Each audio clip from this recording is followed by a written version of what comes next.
Well, thank you, and you know, Tuesday's the election, and we know that. And to a great extent, the die's been cast as to who's going to win and who's going to lose.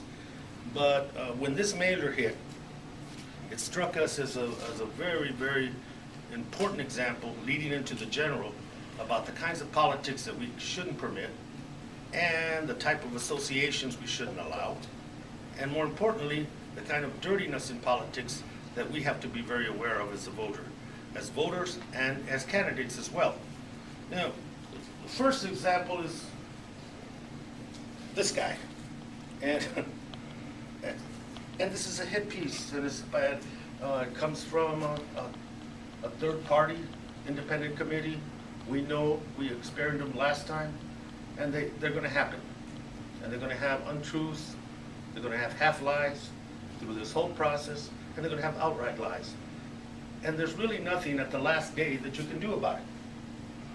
And on that same piece of information that contains all those accusations, of which we'll deal with those later, is also a very ringing endorsement of my opponent, Amanda Aguirre,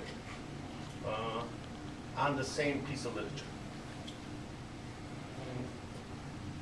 What was interesting to us is paid for by Opportunity for All Committee.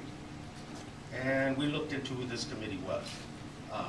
This is a third-party committee with an address in Texas and with associations with the leader of that committee being a former John McCain employee. And basically a Republican committee actively engaging in what is essentially a Democratic primary in District 3. So, here's the FEC filing, Opportunity for All, the address 5717 Upper Valley Road, El Paso, Texas, Carlos Sierra being the principal and treasurer, and that is essentially the information that we could glean from it. It was formed recently, and paid for this and the same information and the same endorsement of Amanda on the other side. We wanted to find out who this committee was because this election, after Citizens United, all kinds of anonymous, dark, dirty money appears in campaigns and nobody can trace it and nobody knows where it comes from. So we decided to do a little research, and this address in Upper Valley Road, El Paso, Texas, is an empty lot. And now, why an empty lot in El Paso, Texas is seriously involved in being in the Democratic primary in District 3 in Arizona continues to be a wonderment to me. I don't know why. And why an empty lot in El Paso, Texas would want to endorse my opponent continues to be a puzzle. Then we looked at the content of the hit on me. And strangely, it's the same stuff that's being put out by the Republican National Committee. Rated Medicaid for $716 billion. That's the same accusation there. Doesn't like small businesses, doesn't want to create jobs. Same accusation there. And same praise that was on the Amanda. So it's the template's there. That template, according to the Democratic Congressional Committee, the template that was the hit piece on me, is also the same template that's being used against Democratic candidates all over the country, running right now. So we came to the conclusion that was important as we transition into the general election, that people know about this. We continue to look into this issue, and we're going to continue to look into this issue. Our allegation at this point that this is really dirty. This is crass. And this is beneath the level of discussion and dialogue we should be having in an election as important as this. But it's going to happen again and again, and not just to me, to other candidates, both running for national office and local office. And I'm sure this committee, Opportunity for All, will try to stick its nose back in the general election when those elections start at the state level and at the local level and at the national level. So we're going to continue to look in it. concerns that we have not only about the dirtiness of the issue, is also, you know, FEC, and we have some handouts for the press, has some very important distinctions about what a principal campaign, the candidate's campaign, can do with an independent committee. Where they can coalesce, they can't coalesce, they can't coordinate, and they cannot have communications. It's supposed to be strictly independent process for both. And we will continue to explore that. Suspicions aside, if our investigation and other people's investigation produce anything that we feel violates that and it's going in that direction, then we will be prepared after the fact, after this election, to file FEC both on the committee and on the candidate. Because if we have minimal rules about what these 527s can do, at least obey those minimal rules. And that is no consultation and coordination. That's essentially it. My opponent put out a press release, Ms. Aguirre, that this was another point of intimidation. There's nothing intimidating about what we're saying here. There's nothing that we are pointing out here that is meant to intimidate her or her campaign. What it's meant to point out is that, you know, this campaign is not going to allow us to be assailed this way by an independent committee that owns an empty lot in Texas, and from the principal being a former associate of John McCain.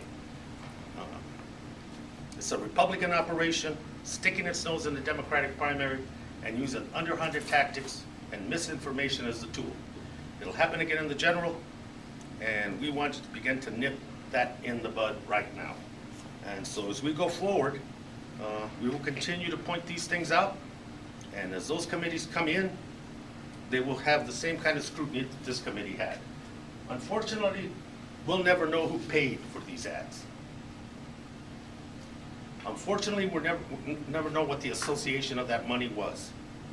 But we will know what Sierra's connection is to the Republican Party. We will know what the Republican Party's connection to Amanda Aguirre's campaign has been throughout this primary.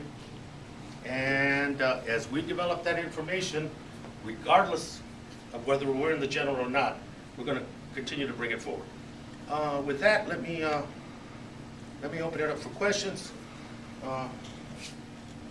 Adam's here, help me out with them if we have any. Do you think Aguirre has been in contact with this organization?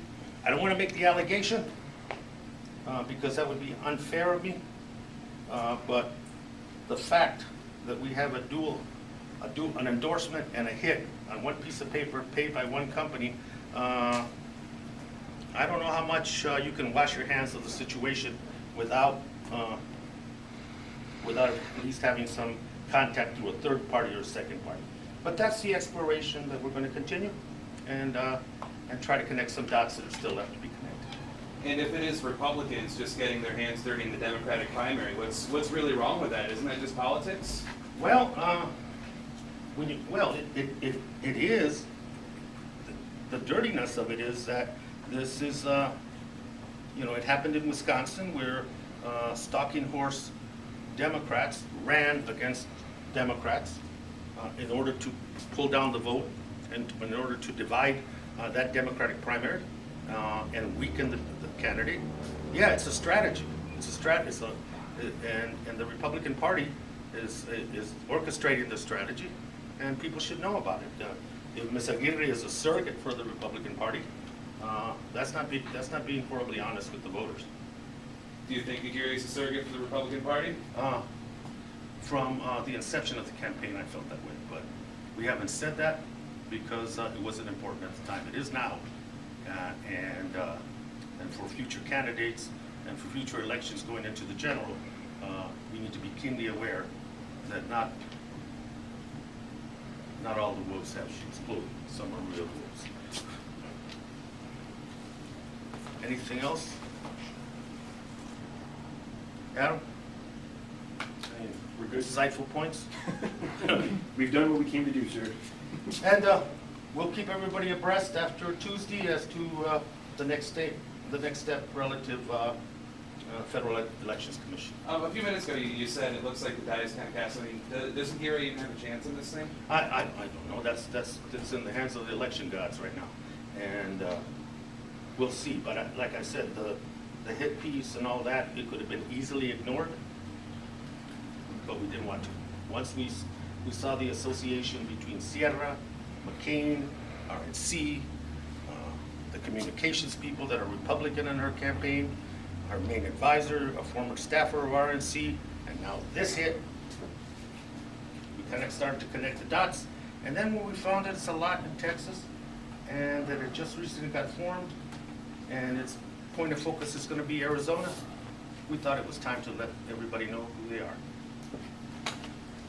I know that Amanda's said in the past to us that she, she may have Republican friends, but how can she, if they want to support her campaign, she can't. No, her hands are tied and I'm lending their support. No, I'm sure I have Republican friends too. And the difference is, if I may, the difference is the operatives in the system. The ones that are in this as a campaign strategy and the ones that are funding these efforts. That's the difference. My neighbor who's a Republican that might vote for me and my friend, that's great. Or an independent, that's great. But when you have someone closely aligned to the party apparatus nationally and statewide, I think that extends beyond friendship and goes into the area of political activity, fundraising.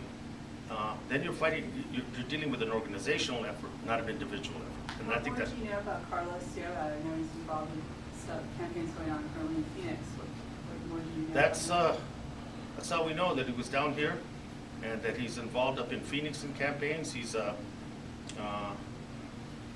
mostly supporting Republican candidates, if not all of them, and has been an operative in McCain's office to about 2010. What would be the point of using the lot as the contact address, just to not have any way to? I think the assumption was that nobody was going to look into it, that it was just late in the campaign, we'd blow it off.